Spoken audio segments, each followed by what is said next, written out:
బ్రహ్మాది దేవతలు అరుస్తున్నారు బయట. నిలబడుతుంటే పార్వతీ సహితుడై లోపలున్నాడు స్వామి. విన్నాడు, అయ్యో ఏదో ఆపదొచ్చినట్లుంది పార్వతి అని గబగబ బయటకు వచ్చేసాడు స్వామి. వాళ్ళు వచ్చేసారు. ఏమొచ్చిందిరా మీ అందరికీ ఏమైంది అన్నాడు స్వామి. అంటే వీళ్ళకి మాత్రం ఇంకా లౌకిక బుద్ధి పోలేదు. ఎంత తెలివితేటలుగా మాట్లాడతారో చూడండి. స్వామి పాలసముద్రం చిలికాం, ఎప్పుడు బతికుండిపోదామని, అందులోంచి హాలాహలం వచ్చింది, మీరు బుచ్చేసుకోండి అంటే కోపడతాడేమోనని.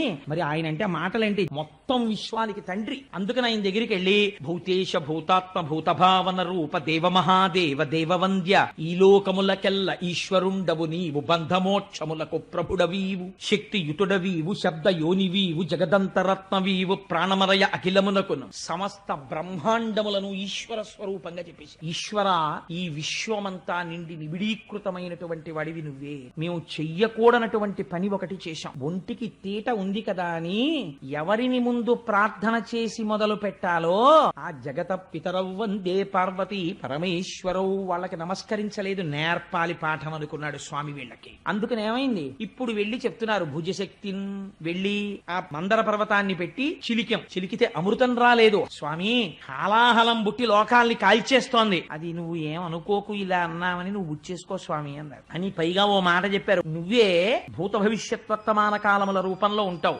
నువ్వే బ్రహ్మ విష్ణు మహేశ్వర రూపంలో ఉంటావు, నువ్వే సృష్టికర్త స్థితికర్త ప్రళయకర్త రూపంలో ఉంటావు. అందుకని మూడింటికి ఆధారమైనటువంటి మూల పురుషుడు కనుక ఈశ్వర నువ్వు పుచ్చేసుకో. మనిషి ఎంతసేపు నేను విష్ణు భక్తుడని శివుణ్ణి ద్వేషించడమో, శివభక్తుడని విష్ణువుని ద్వేషించడమో చేస్తాడు. ఎప్పుడు శివానుగ్రహం కలుగుతుందో అప్పుడు ఉన్నవి మూడు లేవు, ఒక్కటే ఉంది, మూడుగా కనపడుతోందని జ్ఞానం వస్తుంది. ఇది పాలనయనా, మూడవ కన్నున్నవాడా నువ్వు ఆ జ్ఞానం ఇవ్వాలి. ఈశ్వర నువ్వు మాత్రమే మమ్మల్ని రక్షించాలి, ఈ హాలాహలాన్ని నువ్వు పుచ్చుకో అన్నారు. అందుకని శంకరుణ్ణి లోకములకు తండ్రి అని పిలిచారు. ఎవరికీ అక్కర్లేని హాలాహలాన్ని శంకరుడు పుచ్చుకుంటే మరి ఆయనకి రాదండి ప్రమాదం. ఇప్పుడు ఆయనకి ప్రమాదం వస్తే బాధపడే వాళ్ళు ప్రపంచం మొత్తం మీద ఎవరు కనపడుతున్నారు చెప్పండి నాకు? ఒక్క పార్వతీదేవే కనపడుతోంది. మిగిలిన వాళ్ళందరూ అయ్యా మీరు బుచ్చేసుకోండి, మీరు బుచ్చేసుకోండి, మీరు బుచ్చేసుకోండి అనేవాళ్లే. ఆయన ఎవరికి చెప్పాడో తెలుసా అండి? వీళ్ళందరూ వచ్చి ఆయన అడిగితే పార్వతీదేవి దగ్గరికి వెడితే అమ్మవారు చిరునవ్వులు చిందిస్తూ తాంబూలం వేసుకుని కూర్చుంటుంది. ఉంటే శంకరుడు ఆవిడ వంక చూసి అన్నాడు,